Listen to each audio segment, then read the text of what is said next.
Esta mesa redonda tiene el título Memoria, Pueblos Indígenas y Transformación Social. Y vamos a empezar con Eugenio Alcamán. Y voy a presentarlo. Eugenio Alcamán es antropólogo, docente de la Facultad Latinoamericana de Ciencias Sociales. Fue miembro fundador de los Centros Culturales Mapuche de Chile, formados en 1979, como primera organización de la recomposición organizativa del pueblo mapuche. Ha escrito varios artículos dedicados a la interculturalidad, los derechos indígenas y la etnohistoria mapuche-huilliche. Particularmente destacan sus libros sobre los memoriales mapuche-huilliche y los análisis sobre la integración sociopolítica y la desintegración sociocultural de los mapuche-huilliche a consecuencia de la expoliación de sus tierras. Actualmente asesora a varias asociaciones mapuche-huilliche de Osorno y Punta Arenas. Les digo solamente que cada grupo expositor tiene 20 minutos y al final vamos a tener tiempo para un diálogo. Así que muchas gracias por estar aquí con nosotros, Eugenio. Hola.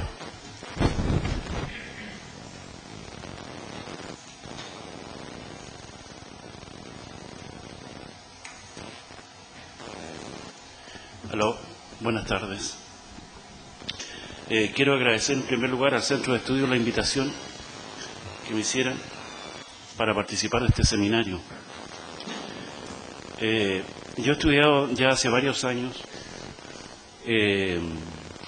al mundo mapuche-huilliche de la provincia de Osorno, que es un mundo bastante desconocido, sobre el cual hay poca literatura, pocos estudios. Y generalmente es considerado el patio trasero de la Araucanía. Y me dediqué al estudio de los mapuche-huilliche por una circunstancia. Me fui a vivir a Osorno durante 10 años con un tema laboral, aunque yo soy de Temuco. Estuve viviendo en Osorno durante ese periodo y me llamó mucho la atención las transformaciones de la cultura y la religiosidad. Y así me metí en el tema de la historia. Quiero hablar entonces sobre los mapuche-huilliche, sobre un tema particular que es la relación entre el mito, la historia y la agencia.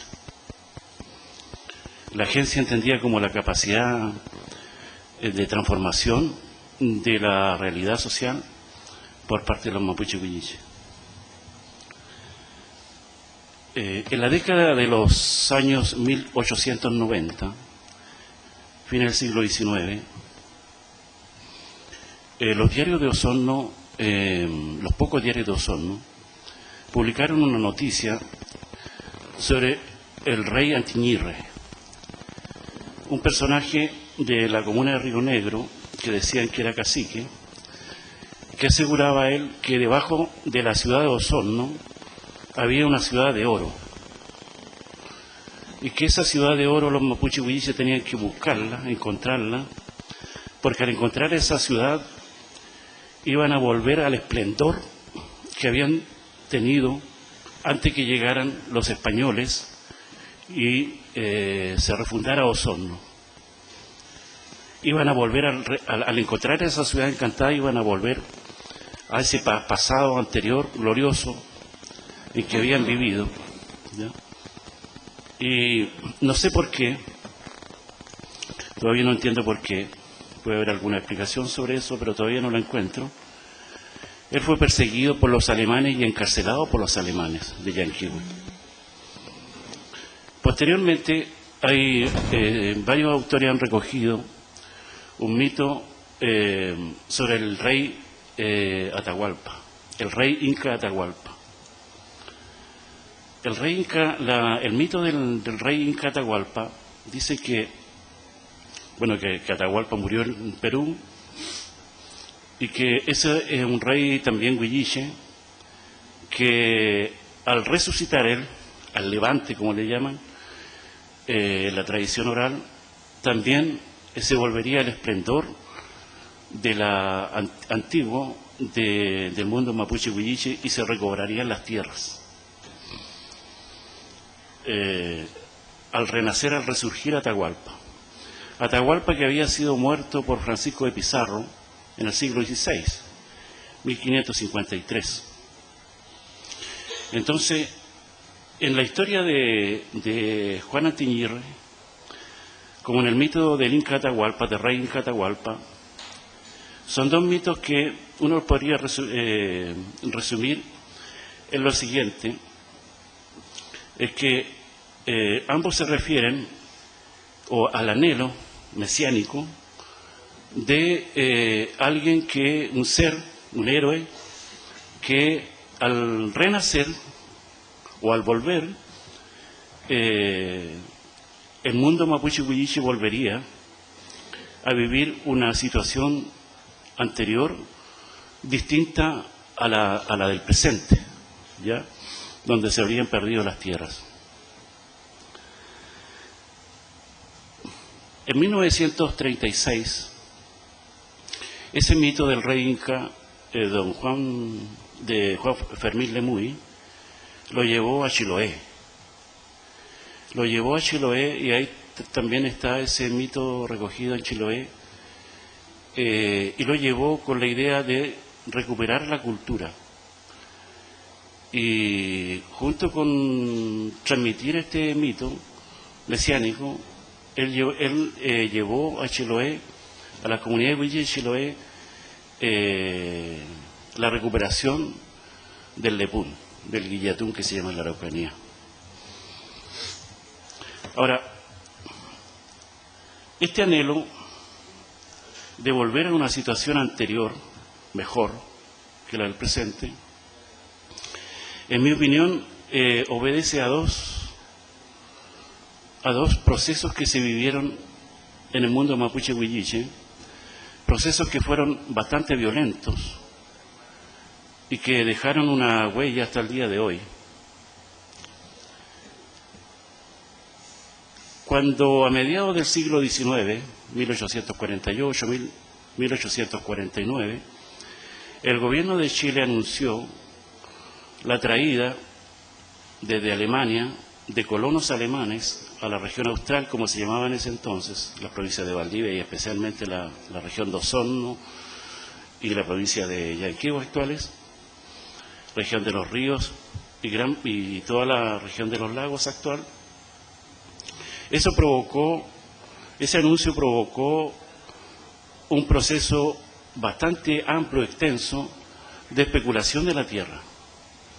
Especulación de la tierra que se refiere a que particulares criollos, hasta ese momento, empezaron a inscribir en el conservador de bienes raíces las tierras, donde los del linde no estaban señalados o precisados. Incluso hubieron inscripciones de tierra en el conservador cuyos límites se extendían hasta donde se perdía la vista, sin considerar de que dentro de esos terrenos había población mapuche huilliche. Solamente se inscribía en el conservador y muchas veces ese especulador ni siquiera nunca había ido a ver los terrenos. Y esa especulación se hizo con el propósito de vender a un precio mayor los terrenos cuando llegaran los alemanes. Cuando llegaron los alemanes a territorios determinados, que se iban en La Unión, Puerto Octay, lo que hoy día es Yanquihue, Puerto Vara, alrededor del lago Yanquihue, la mayor parte de los terrenos del Valle Central, que eran las tierras fértiles, más fértiles y apetecidas, las tierras ya tenían un propietario nominativo legal, una persona que tenía un papel, una escritura. Posteriormente, a fines del siglo XIX, principios del siglo XX, aún existiendo la prohibición de adquisición por cualquier medio, prohibición absoluta de adquirir terrenos indígenas, existieron varios mecanismos que violaron esa normativa. Y cuando ocurrió el proceso de erradicación, en 1915, 1916, la mayoría de los terrenos, según la propia oficina de mensura, estaban ya con propietarios. con propietarios que habían inscrito esos terrenos en el conservador.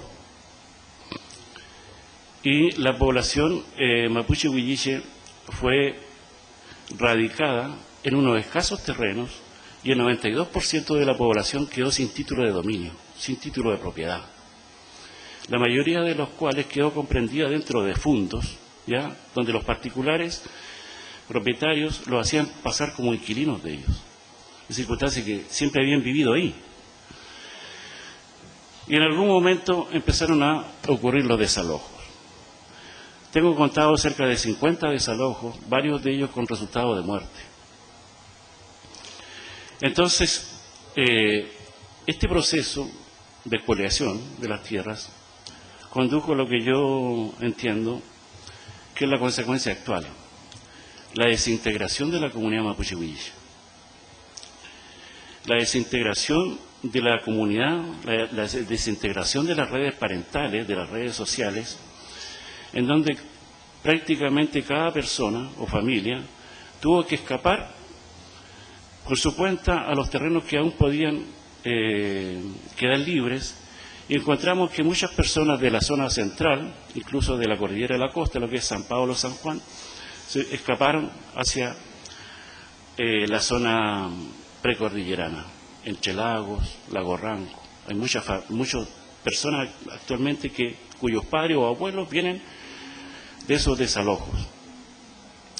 Al ocurrir la desintegración de la comunidad, al ocurrir la desintegración social, en mi opinión, se produjo o tuvo como consecuencia ello la pérdida de una serie de prácticas, tradiciones culturales, religiosas, ya, pero no de la memoria.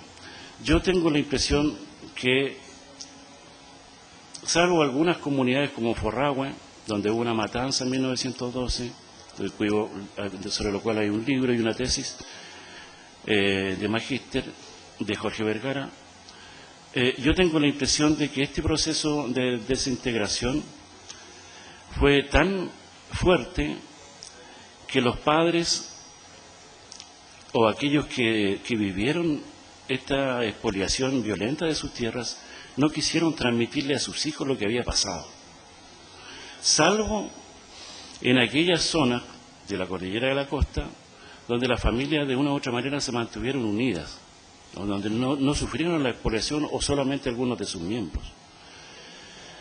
Para mí este fue un proceso traumático donde la memoria fue desechada, donde la memoria no quiso ser transmitida, y junto con ello la pérdida de un conjunto de tradiciones, prácticas religiosas y culturales, como digo. Hoy día, y para terminar, hoy día, en mi opinión, se está viviendo, especialmente por las generaciones jóvenes, y creo que siempre pasa esto cuando hay procesos intensos, fuertes, dramáticos de pérdida cultural, los jóvenes están tratando de recuperar la cultura, las tradiciones, las prácticas culturales, religiosas, pero en medio de un conflicto intercultural, diría yo, que yo hago mucha, como lo dijo Alison, yo hago muchas capacitaciones de formación de dirigentes, y este es un tema que recurrentemente sale actualmente por parte de los dirigentes, que es la penetración, y yo diría invasión, de la cultura mapuche de la Araucanía, lo que yo le llamo la mapuchización del mundo mapuche huilliche, en donde están por personas que estudiaron en Temuco, en la universidad, o personas que se hicieron machi en Temuco con machis de la 9ª región, están llevando la cultura, la vestimenta, palabras, conceptos que son propios del mundo mapuche de la Araucanía, lo están llevando y mapuchizando el mundo mapuche huilliche, cuando en la historia siempre se definió el mundo mapuche huilliche como distinto al mundo mapuche, y siempre se marcó una frontera. Éramos parte de un mismo pueblo, pero dentro de ese pueblo habían variaciones dialectales y culturales. Y ese proceso de mapuchización del mundo mapuche huilliche es un proceso que hoy día, en mi opinión, está tomando ribete de un rechazo bastante fuerte. Entonces, esa capacidad de creadora, de transformar el mundo social, la realidad social, la agencia, como le llaman, o como se llama, es un mundo que está, en mi opinión, está en conflicto hoy día con esta mapuchización, en donde existen dos concepciones del recrear la cultura, de resignificar la cultura, entre la idea o el propósito de recuperar lo perdido, lo propio perdido, con esta lucha contra la influencia de la Araucanía. Y dentro de esa lucha de conceptos, de prácticas religiosas, de vestimentas, entre otros, hay un interés por volver a recuperar la historia. Yo creo que tengo la impresión finalmente que la historia y la narración histórica contribuyen mucho a un proceso de resignificación, de recuperación de lo perdido, o a entender por qué se perdió algo, y empuja a las generaciones, a las comunidades, a tratar de recuperar lo perdido. Muchas gracias.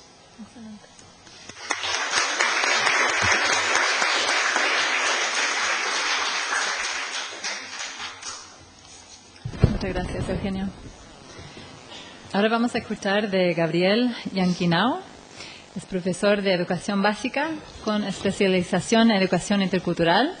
Es hablante nativo del Mapudungun, es originario y mantiene vínculo permanente con la comunidad Mapuche Lofche de Cusaco. Es participante activo en los ceremoniales mapuche, es docente de la Facultad de Educación de la Universidad Católica de Temuco. Cuenta con publicaciones en el ámbito de la educación intercultural bilingüe y ha desarrollado trabajo colaborativo para instituciones como UNICEF y MINIDUC. Destaca su participación en investigaciones sobre conocimientos mapuche, especialmente sobre el Mapudungun. Tiene amplia experiencia de enseñanza de la lengua en la Universidad Católica de Temuco y en la formación inicial docente en la educación intercultural bilingüe en la Universidad de Concepción. En razón de lo anterior, destaca su participación en seminarios y congresos sobre EIB en lingüística en relación con la lengua mapuche. Actualmente es estudiante tesista del programa Doctorado en Lingüística de la Universidad de Concepción. Es becario CONECYT en el programa Capital Humano Avanzado en 2012 y actualmente es candidato a doctor en lingüística. Compuche, fachante trau painai, quiñe puzmun chalin me unen en tuan, lepan mut fachu wejin meo. Primero un saludo en Mapudungun, una lengua que del Mapudungun, para expresar algunas ideas y partiendo por el título de esta presentación que se me ha pedido y para eso parto agradeciendo la invitación que Isis me ha hecho y particularmente en la persona de Marjorie. Para presentar algunas ideas en torno a lo que es la relación entre memoria, lengua mapuche, Mapudungun, en un intento por generar estas nociones de las denominaciones que se hace desde el Mapudungun y luego cómo esto puede contribuir o constituir bases para la revitalización hoy día en boga y que tenga relación con las políticas oficiales por un lado y por otro con lo que hoy día son las distintas prácticas o experiencias de enseñanza de la lengua mapuche. Estas nociones, por cierto, y voy a señalar primero que en relación al Mapudungun existe una documentación lingüística, diríamos, significativa y que se pueden dividir en distintos momentos. Para los propósitos hoy día de emprender una revitalización y cómo allí también se recoge la lengua en términos de un patrimonio cultural, de un patrimonio lingüístico. Y en ese sentido creo que, y debo decir aquí en esta mesa, que esta documentación uno la puede dividir en dos partes. Uno, desde el año 1600, que existe la primera gramática sobre el Mapudungun con Luis de Valdivia, ¿verdad?, hasta finales del 1800, principios del 1900, con los trabajos clásicos de Fray Félix José de Augusta, con los 3 textos clásicos que cualquier persona que se interese por el Mapudungun inevitablemente lo va a tener que revisar. Pasando, por cierto, por Febré, Havestad, Molina, Lenz y otros, y también allí algunos manuscritos de Robert Lehmann Nietzsche. Constituyen para mí una documentación lingüística significativa, quizás la más robusta. Sin embargo, uno observa desde el modelo colonial, desde el año 1900 hasta hoy día, trabajos que no han profundizado y no han avanzado en superar, siquiera en muchos de estos trabajos que los misioneros hicieron en su momento. De manera que respecto a la lengua y particularmente referido a la investigación, en el último tiempo, si bien existen, no profundizan, más bien se mantienen en el nivel de la descripción, y que esta descripción pueden y están asociados principalmente al modelo clásico sociriano de lo que es la lengua como sistema lingüístico.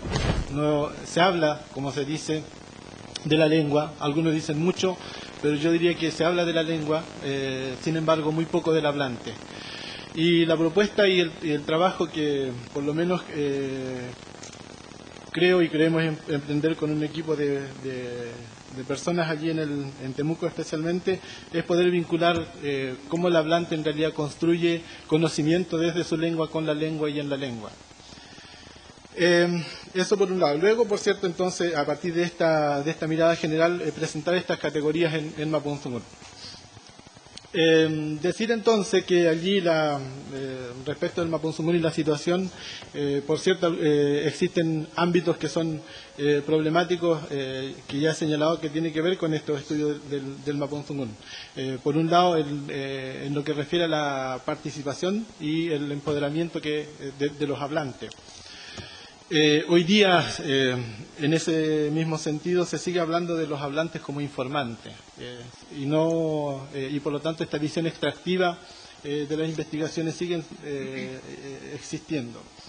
Y luego, estos estudios también, hay que decir, se han llevado, por cierto, como ya una sociolingüística, particularmente desde México, se plantea que las lenguas originarias se han llevado a sucesivo reduccionismo. Para el caso del Mapudungun, por cierto, eso se mantiene y se mantiene coherente. Respecto de la experiencia del Mapudungun, en cualquiera de los niveles, creo que aún se está viendo en el ámbito todavía de la sensibilización, de lo que se llama sociedad mayor. Y persisten también prácticas de folclorización de la cultura y particularmente de la lengua y sus expresiones. De manera que en términos de idea general, como resumen, uno diría que existen diversidad de voces, y estas voces, por cierto, en el cual están presentes, explícito o implícitamente, cuestiones teóricas y metodológicas de cómo se aborda los conocimientos de los pueblos originarios y en este caso vinculado a la lengua.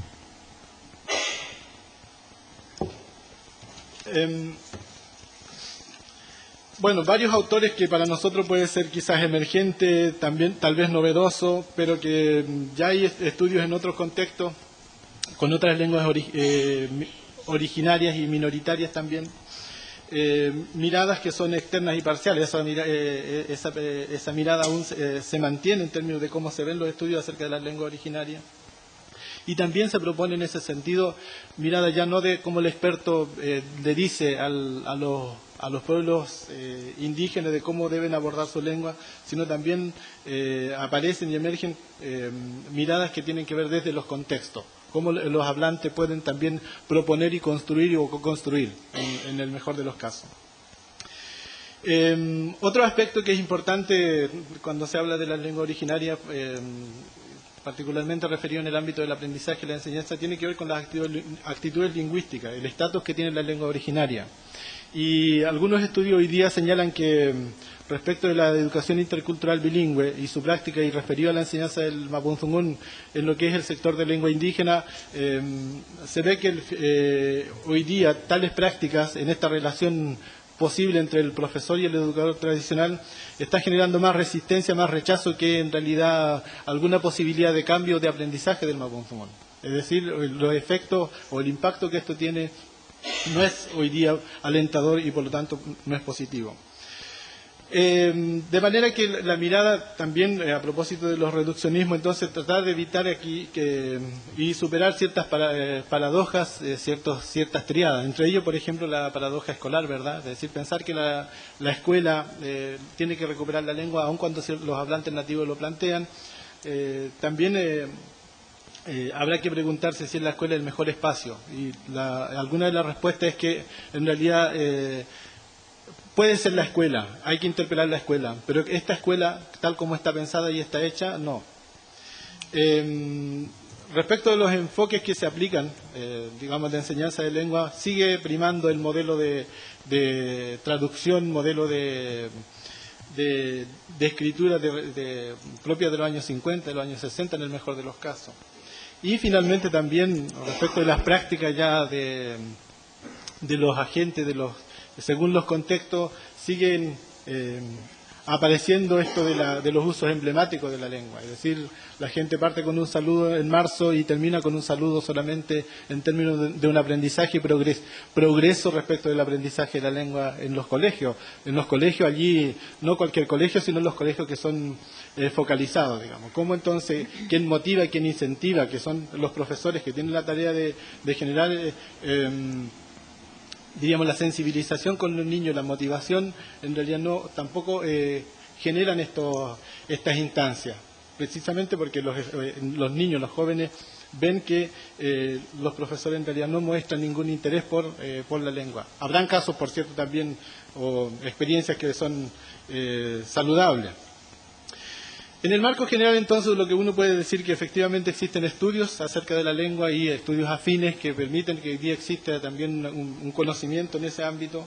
Hay también un marco institucional que cada vez va propiciando el aprendizaje de la lengua, los estudios particularmente, y por otro lado están los movimientos sociales. Creo que los movimientos sociales hoy día generan y están emprendiendo, más allá del uso mediático que esto tiene, experiencia de enseñanza del Mapudungun, no solo en el ámbito urbano, sino también en contextos rurales. Y también se van superando, creo también en buena hora, estas miradas parciales y también una mirada también ruralista que existe acerca de la lengua. O sea, hoy día también se va adecuando a los contextos todo lo que aquello configura sobre el Mapudungun. Todo esto, a mi juicio, genera, por cierto, una mirada general. Uno diría que esto ofrece ciertos estados, avances, oportunidades, pero también implicancias y problemas, y que tienen, por cierto, impacto respecto de qué ocurre con las lenguas originarias. En este trabajo, que para mi juicio permite una aproximación un poco más apropiada, proviene por un lado desde lo que es la etnolingüística, la sociolingüística, una sociolingüística más crítica, diríamos, que va más allá de contar a los hablantes o no, que lo tenemos también en el contexto nuestro, que el local respecto al Mapudungun, sino una sociolingüística que en realidad promueve aquellas ideas que tienen que ver con la ecología lingüística, aquello que refiere a las epistemologías propias, es decir, cómo las lenguas también configuran realidades, configuran conocimientos propios, pero desde la propia lengua.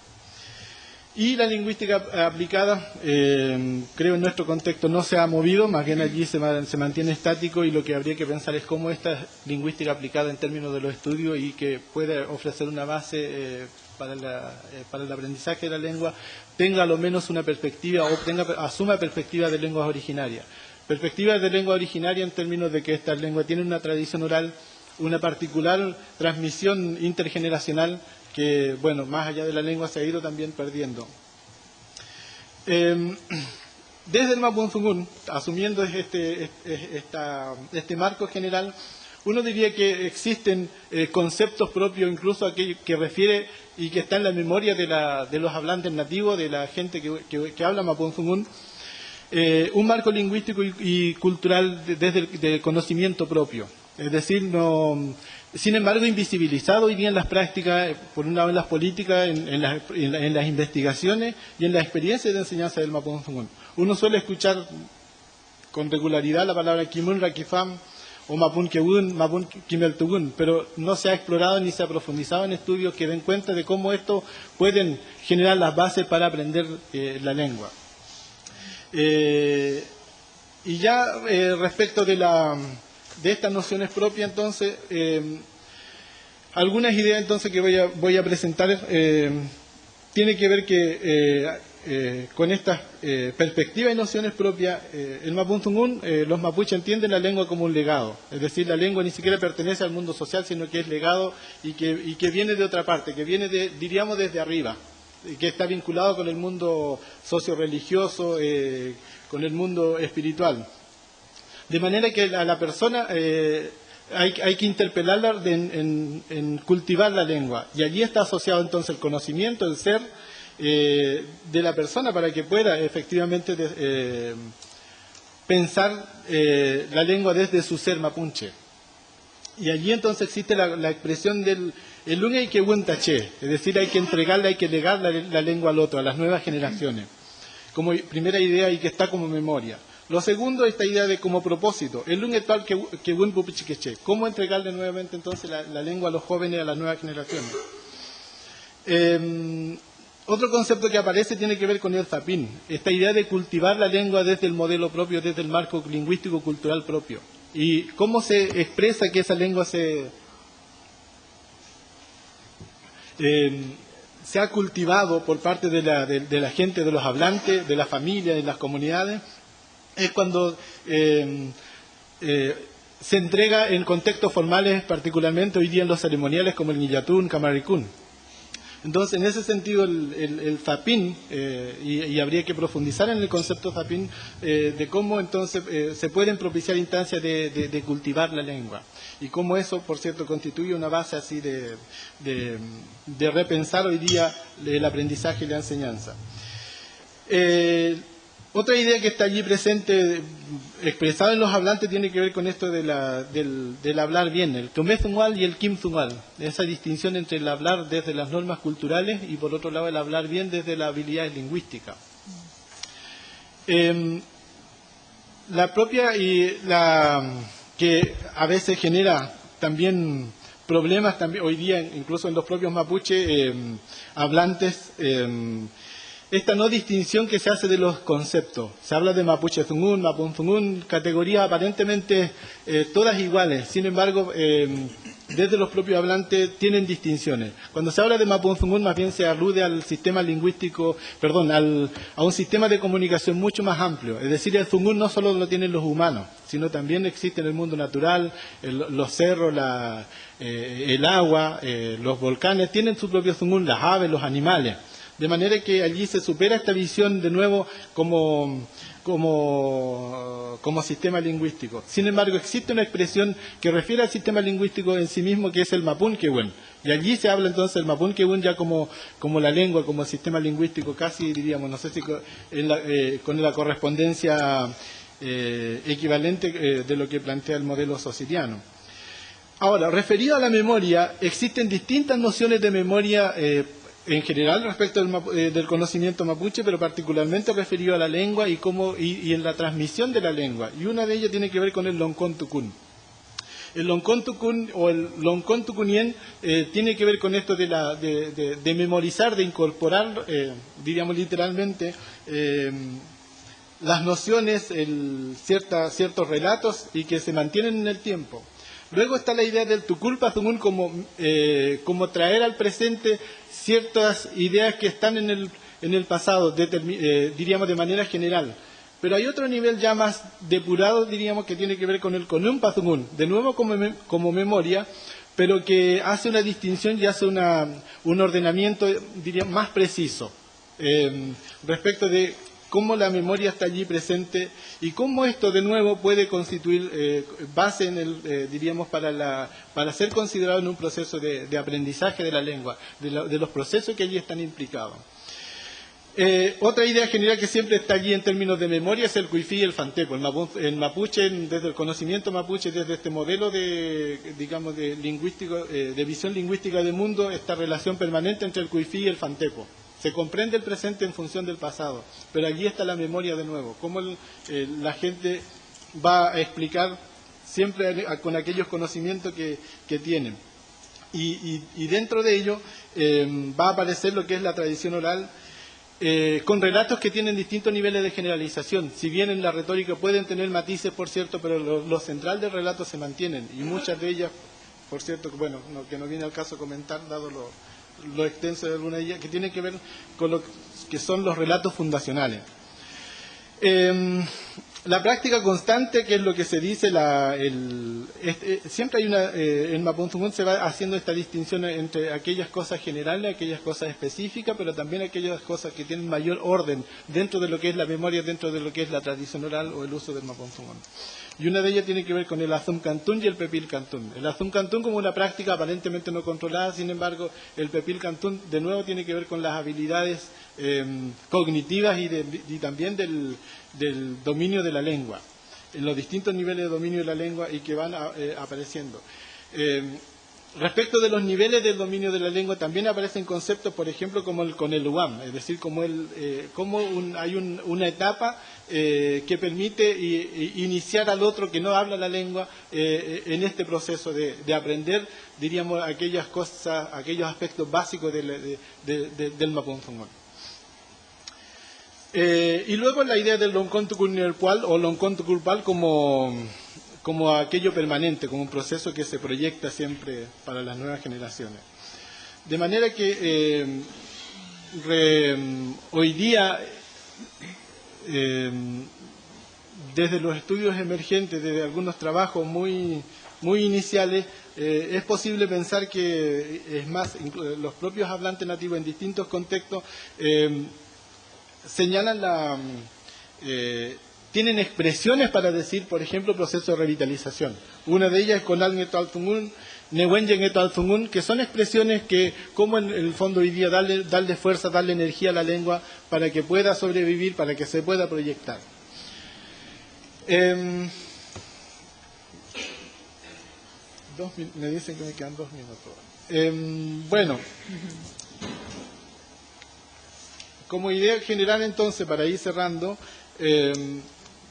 diría que hoy día la educación intercultural bilingüe, como he dicho, no es un proceso muy alentador, dada la visión monocultural que orienta hoy día la interculturalidad, es decir, y particularmente la lengua. Hoy día no existe, desde mi punto de vista, no existe educación intercultural, y es más, ni siquiera la interculturalidad, quizá en el nivel de las prácticas.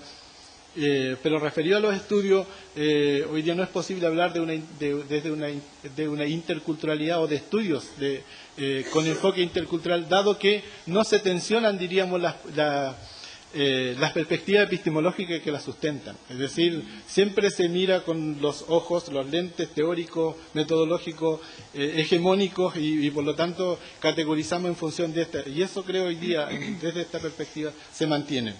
De manera que desde allí, y particularmente en lo que uno observa en las experiencias, desde las entidades oficiales, no existe tal interculturalidad. Persiste, como he dicho, la traducción, en muchos casos una traducción forzada, una visión folclorizada de la lengua. No está esta idea de la memoria, del legado que tiene la lengua, y muy enajenada respecto de la visión que tienen hoy día los hablantes nativos en las comunidades que existen.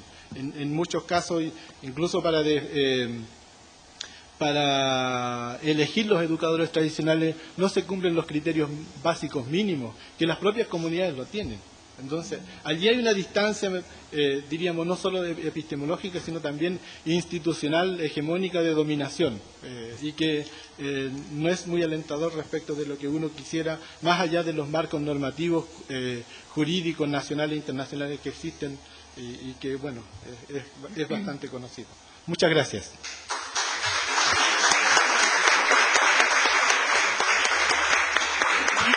Tenemos 2 expositores del Instituto de Arte, Ciencia, Cultura y Tecnología Indígena de Santiago, IACTIS, Emilio Antilef y también Manuel Nagantu. Primero voy a hablar un poquito sobre IACTIS y luego voy a presentar a los expositores. IACTIS comienza su caminar en diciembre de 2009. Recogiendo una iniciativa presidencial con el objetivo que los pueblos originarios consoliden sus propias entidades de educación, como lo dispone el convenio 169 de la OIT, aprobado ya en Chile. Desde entonces, convocando a una diversidad de cultores, de expresiones indígenas de todo tipo, se han fortalecido las bases para un trabajo que implica educar, difundir y legitimar el legado vigente de pueblos mapuche, aymara, quechua, cahuéscar y Rapa Nui a través de toda la región metropolitana. El compromiso de IACTIS está dedicado a dar espacio en su instituto a todas las personas interesadas en conocer sus manifestaciones y generar un trabajo que permita incidir en los procesos educativos del país, en todos sus niveles, para dar a conocer los contenidos genuinos y auténticos en sus palabras, en nuestros saberes milenarios, que en la actualidad surgen revitalizados para aportar a un Chile más consciente de los pueblos que sostienen su origen.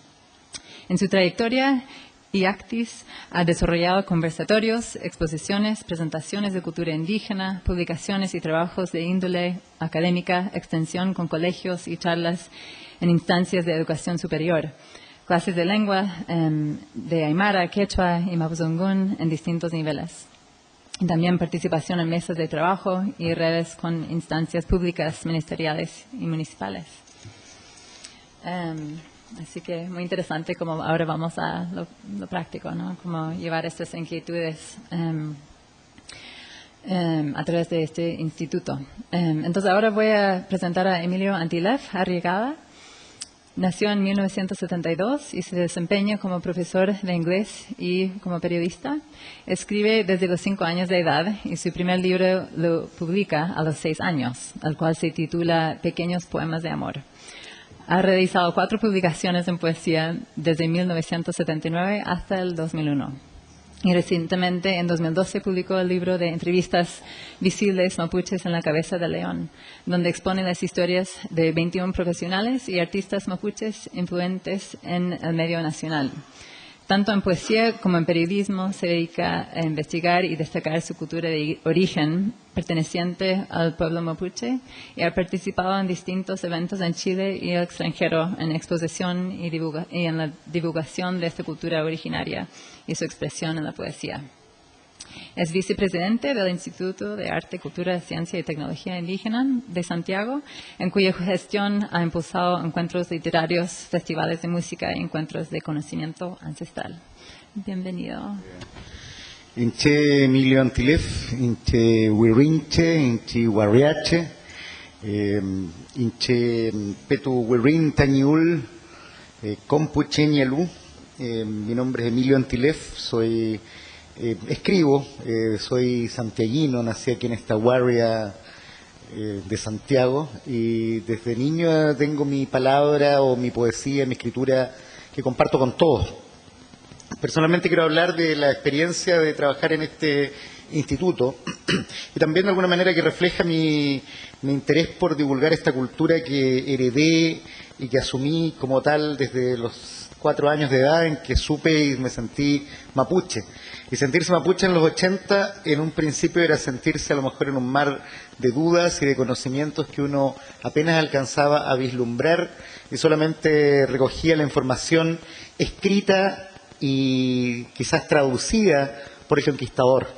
¿Ya? Yo debo reconocer que la primera historia que escuché, sí, fue de mi abuelo por un lado, pero por otro lado también lo que decía la educación convencional.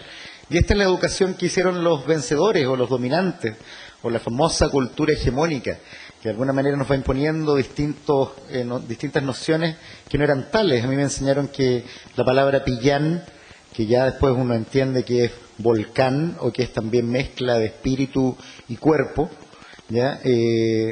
Espíritu y alma, para algunos historiadores sencillamente era una representación del demonio, ¿ya? Es que asistí a colegios donde sencillamente la mapuche era resaltado por su lado más violento y porque sencillamente habían perdido el país en base a ser muy curados, muy flojos o sencillamente muy dejados, ¿ya? Por lo tanto, ese fue el legado de historia mapuche que yo recogí y ante lo cual me fui revelando en poemas que sobre todo intentaban demostrar este dolor a veces de cargar o de sentirse hijo de un pueblo al cual siempre se le trataba con con palabras negativas, con conceptos negativos. Y en medio de eso uno aún así asume el seguir defendiendo, aprendiendo y por supuesto intentando llegar a algo más que lo que dice esa cultura. Llega el año 90, ya uno crece, es adolescente, y precisamente en los años 90 comienza todo un proceso en el cual yo creo que podríamos decir que empieza como un llamado de atención en torno a lo que somos los famosos 500 años, nos llegan en un punto en que muchas organizaciones despiertan y hacen una especie de toma de conciencia casi en torno al pertenecer a un pueblo originario. Y en ese sentido creo que igual el intentar sembrar en ese ámbito, en una ciudad como Santiago, en una ciudad que venía saliendo de una dictadura, ¿ya? Que para algunos habrá sido dicta blanda, pero generalmente para muchos fue dura y muy, muy terrible en ese sentido, que de alguna manera intentó cercenar quizás este conocimiento ancestral. Salir de todo eso es un proceso increíblemente difícil, revertir años de historia y del colonialismo que también se ha tratado en este seminario es por supuesto un desafío no menor y que se parece, como quien dice, a sembrar en el desierto o sembrar en el mar. Sin embargo, hay una evolución del Raquizuam, sobre todo cuando el Raquizuam o el pensamiento mapuche ya sale de su letargo para contar su propia historia.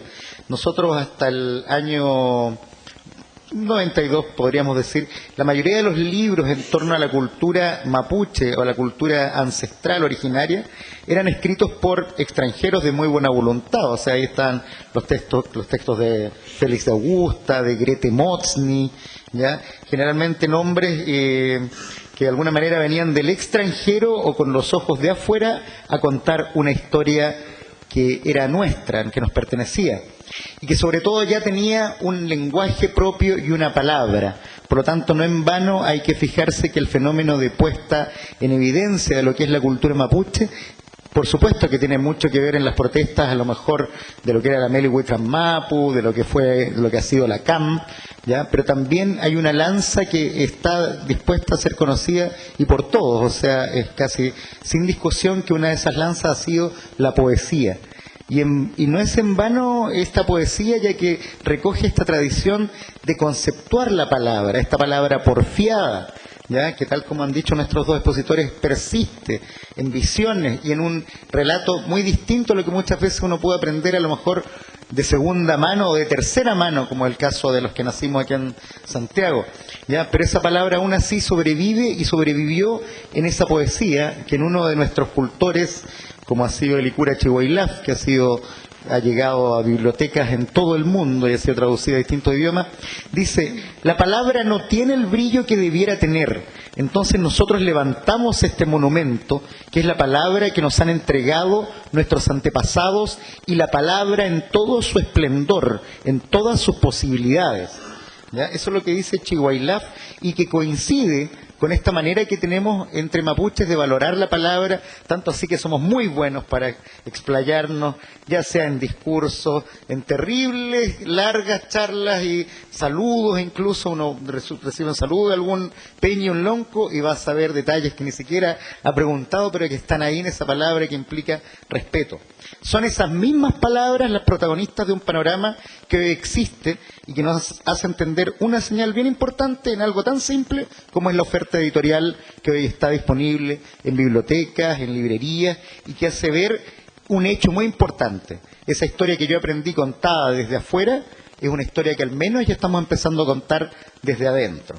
Es un hecho que los mapuches ya están contando su historia, al menos hablo desde el punto de vista mapuche, en todos los relatos que de ella pueden surgir. Entonces, en un momento en que el género lírico fue súper importante en la década de los 80 y el 90, con nombres que son largos de mencionar, entre los que estamos acá también hicimos nuestro aporte, nuestro grano de arena, pero ya el 2010 o esta década nos pilla con huellas bastante identificables en el ámbito de la narrativa, de la historia, de la antropología y muy importante a través del periodismo, que con distintos medios ha puesto el tema de cultura mapuche, en distintos formatos online, libros, investigaciones, etcétera. Entonces, de ser una historia contada en tercera persona, la mapuche sale a ser una historia escrita en primera persona singular, pero también una primera persona plural. Por lo tanto, dentro de ese ámbito es que nos encontramos trabajando y nace la experiencia, en este ámbito, en esta realidad, nace la experiencia de lograr fomentar y consolidar un instituto de cultura, largo el nombre, tecnología, ciencia, pero no así un intento de darle forma a este raquizuam, a estas palabras, a este formato que ya está saliendo y poder divulgarlo y darle un sentido de legitimidad. Y es un trabajo de instalación, ¿ya? Contado por los propios pueblos, lo que nos une a lo mejor en esta empresa, que claro, es una empresa que se trata de persistir en la memoria y en un contexto urbano que nos niega, que nos invisibiliza y que tenemos que convivir con el hecho que también ya nos alcanzó el desafío de estar en una cultura híbrida, donde además no hay una cultura propia, porque no hay una identidad por parte del chileno, y eso lo podemos ver en mil formas, no hay una identidad tan construida propia, está atomizada en fragmentos, y entre medio también llega este sentir en torno a la identidad mapuche, que claro, tal como se han dicho en estas posiciones, ha sido muy sostenida por el joven, por ese joven hambriento de raíz y de necesidad a lo mejor de una cultura occidental que, viendo su propia debacle, también busca no la solución, pero sí un aporte como el que estamos dando en distintas disciplinas, las culturas originarias, y es por eso donde ya no el nombre de nuestro instituto no es tan extenso, sino que es realidad. Estamos aportando y tenemos legado en ciencia, en cultura, en manifestaciones tecnológicas, ¿ya? Y en la palabra que sigue persistiendo para contar la historia casi como una lanza y un poder blanco. Este es un cuerpo de saberes que genera algo que resulta tan difícil entonces de institucionalizar, y es nuestro desafío, porque ¿cómo institucionalizar algo que no tiene un formato tan institucionalizado, que se siente con el corazón, se siente con el piuque más que con el lonco, ¿ya? Y otra realidad, intentar trabajar en un ámbito donde realmente se sostiene en base a una espiritualidad férrea y potente, que aún está generando un proceso que todavía es dinámico. El Peña hablaba acá de que hay divergencia a veces entre la cultura que defiende uno desde afuera, el de la ciudad, con la cultura del de la comunidad. Y aún así es parte del proceso que asumimos, y personalmente, no con lamentos. Yo personalmente tengo una visión relativamente optimista, en el sentido que creo que es el comienzo de todo un proceso de abrir las puertas a tesoros que estuvieron muy ocultos y negados por mucho tiempo.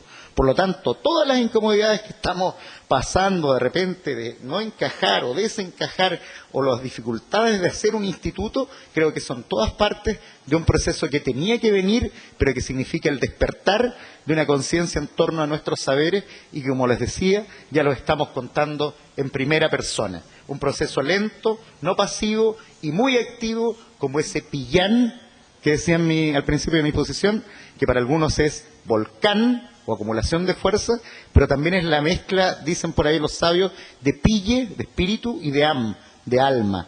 Por lo tanto, por ahí está también nuestro desafío. Cómo se va juntando nuestro espíritu con nuestra alma, dejando frutos que ojalá vayan perdurando y que intentamos de alguna manera darle legitimidad y continuidad en nuestro esfuerzo como instituto. Muchas gracias.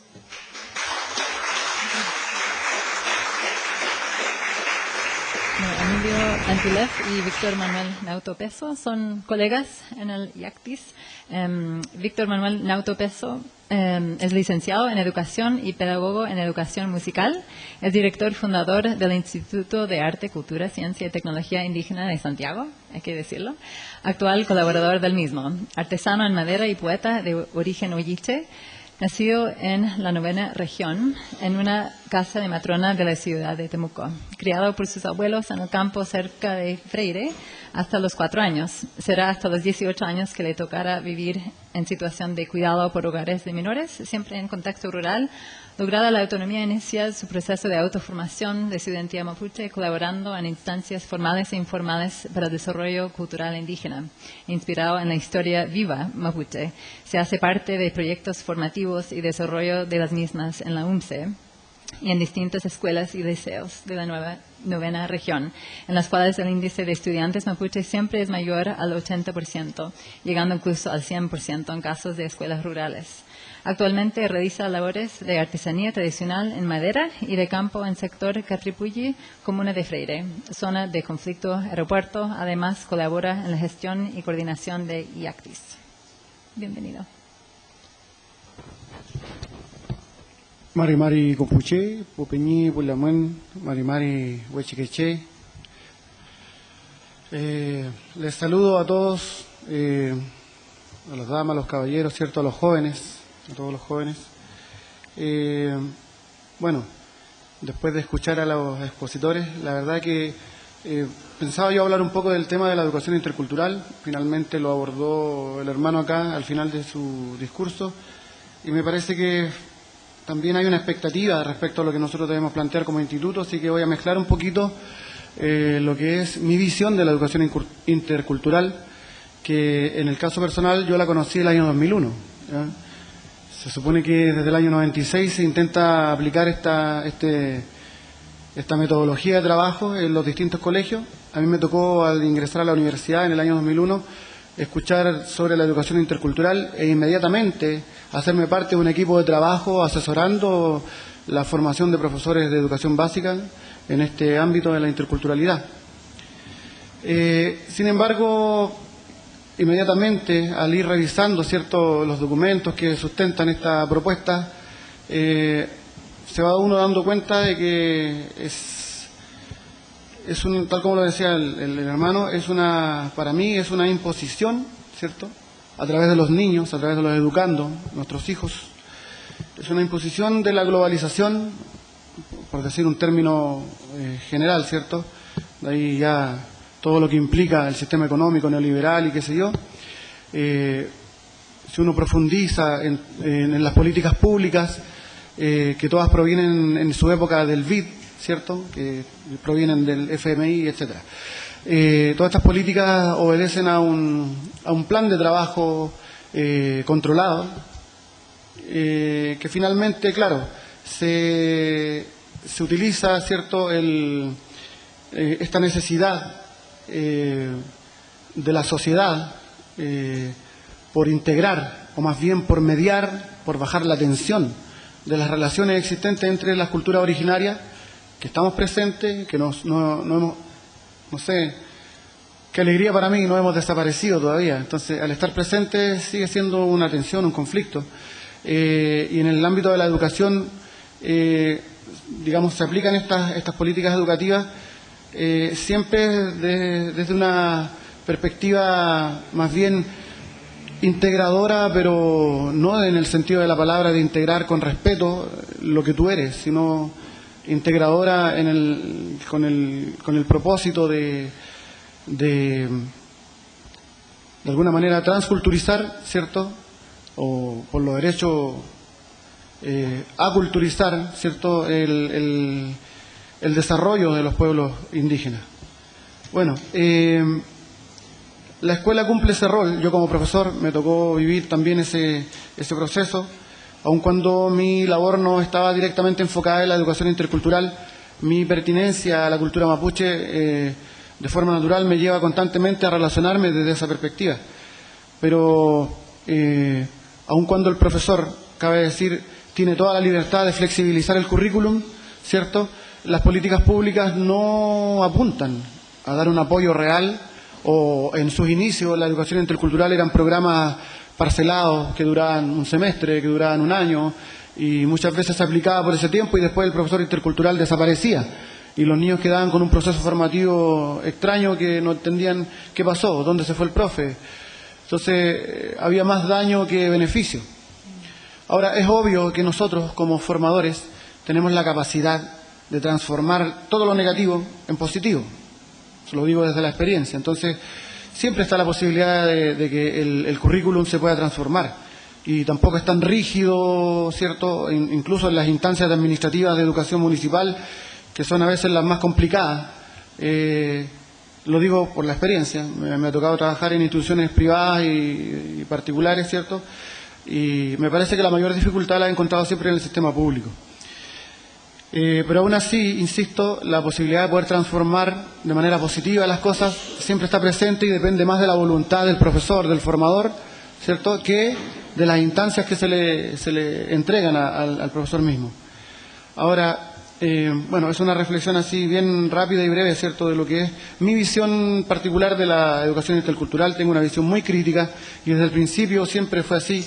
Entender que no hay un proceso de investigación, un proceso de contextualización, ¿cierto?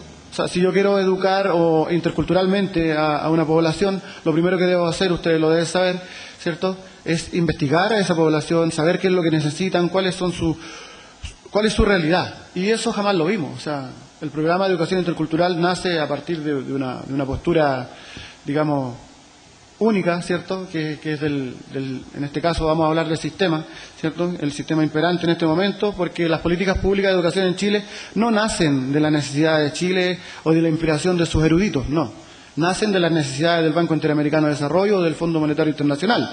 Entonces, teniendo eso claro, para nosotros, la verdad que desde el principio este paradigma, si es que da para eso, venía ya con vicios. Pero bueno, aprovecho a través de esto mismo y de la actitud positiva y propositiva, ¿cierto?, saltar a lo que es el trabajo de mejoramiento, en este caso del instituto, ¿cierto?, que es aplicable también porque las metodologías son las mismas al final y que son bastante simples, que no tienen mucho que ver a veces con la academia, porque eso es otro tema que también se debería a lo mejor analizar, que es la formación académica. O sea, yo como profesor formado en una universidad de tradición, yo no llegué a la universidad así por rebote. Entré a los 29 años, ya con una experiencia de vida y con conciencia, ¿cierto?, de lo que significa ser formador, ser pedagogo. Entonces, desde esa perspectiva, el trabajo que uno puede hacer, y es lo que yo pienso, por muy negativo que sea todo, por muy oscuro que se vea el panorama, siempre está en manos de uno. Yo me hice parte y voy a profundizar un poco también el trabajo del Instituto de Arte, Cultura, Ciencia y Tecnología Indígena de Santiago, que es un tremendo nombre para una institución en ciernes. Siempre lo decimos, estamos siempre nosotros en ciernes. Estamos siempre formando y autoformando nuestro proceso porque la verdad que, como decía Emilio, no ha sido fácil. Ya nos tocó un gobierno, entre los dos gobiernos democráticos, que no nos hizo fácil las cosas. Entonces, más aún en ese proceso, y sin juzgar los colores políticos, más bien yo creo que la voluntad de las personas, porque se trata de eso, sí, aquí no se trata de colores políticos, se trata de personas. Es fácil ocultar, ¿cierto?, las intenciones personales detrás de un partido político. Bueno, el trabajo, digamos, de transformación social que podría ser abordando el tema que se convoca acá, ha consistido principalmente en generar plataformas de apoyo, ¿cierto?, ayudar en la gestión, y eso lo hemos hecho no solo con gente indígena, lo hemos hecho con gente chilena, extranjera, de México, de Guatemala, de muchos lugares, y bueno, y aprovecho a dar la bienvenida a quien quiera hacerse parte de nuestro trabajo y colaborar. Siempre ha sido así. Entonces, lo que nosotros hemos hecho esencialmente como instituto es visibilizar a los individuos para llegar a una convergencia que sea más institucional y lograr, ¿cierto?, a través de estas capacidades personales, artísticas, científicas, de lengua y todo lo que implica el conocimiento y el saber de los pueblos originarios, que en el caso nuestro no solo no somos mapuchistas, convocamos a todos los pueblos originarios, a todos. Tenemos incluso a los hermanos Selknam, a través de Keyuk Yantén y su grupo, su corporación Selknam, y tenemos hermanos aymaras, quechua, hemos tenido Licanantay, Rapa Nui, están trabajando con nosotros, y lo que hacemos, como digo, así en síntesis, en realidad, ya el tiempo está acotado, es generar instancias de conversación, generar instancias de conocimiento entre las personas y apoyo mutuo. No hay para qué buscar estrategias tan rebuscadas cuando es tan simple como ser humano y ser generoso con el otro, ¿ya? Es así de fácil, o sea, como dicen en el budismo, ¿cierto?, es tan fácil que por eso es difícil. La estrategia nuestra para la transformación social es esa. Tú, hermano, ¿qué haces? Yo hago esto, ¿cómo podemos hacerlo juntos? Busquemos un espacio y hagamos fuerza. Visibilicémonos como grupo. poniendo todo lo que somos capaces de hacer como individuos. Entonces, nuestras estrategias de desarrollo han sido esas, han sido el apoyo mutuo, la autogestión, pero también, ¿cierto?, la exigencia de nuestros derechos, ¿ya? No caemos en esa actitud que a veces tiende a haber también una especie de doble estándar de decir, nosotros somos indígenas, tradicionalistas, qué sé yo, no vamos a transar con nadie y vamos a hacer todo por nuestra cuenta, pero al final igual vivimos en un contexto cultural que ya es imposible de negar. Por lo cual apelamos constantemente, y con esto termino, ¿cierto?, y repitiendo la idea, y que es fundamental, apoyo mutuo es fundamental. Aquí no se necesita, digamos, demasiados recursos en realidad para lograr cosas. En definitiva, lo que importa es la actitud personal en convergencia con otras actitudes que sean adecuadas y que hay una voluntad, un acto de amor. Y vuelvo también traigo a colación lo que decía Emilio, que tiene que ver también nuestra perspectiva y nuestro prisma, parte desde el respeto por nuestros ancianos, parte del respeto por nuestra tradición, sin negar lo que implica la cultura que compartimos, extranjera o la propia que va evolucionando, y esencialmente parte desde la espiritualidad. Y nuestro conocimiento se fundamenta en eso, en el espíritu, en el peuma, que lo nombro ya que aquí no lo nombró nadie. El peuma es fundamental. Yo soy mapuche, mezcla, chicha con agua, dicen por allá en el sur, o champurreado, pero sin embargo mi peuma me ha permitido vincularme con gente que no conozco y que después he llegado a conocer, ¿ya? Y he aprendido la lengua y he escuchado el mapudungún más en mis sueños, en mis peumas de seres, de espíritu, de machi, ¿cierto? A través de la espiritualidad he aprendido mucho. Entonces eso es algo importante también para nosotros. No todo está en las aulas, no todo está en los libros, no todo está en el computador y ni en Google. ¿Hay harto en Google? Sí, en YouTube también. Pero nosotros tenemos nuestra propia red informática que es nuestro Cupalme, nuestra memoria sanguínea, nuestra genética. Y todo ser humano la tiene. No es ajena, no somos exclusivos poseedores del patrimonio espiritual y el conocimiento del peuma, nosotros no, le pertenece a todos. Eso.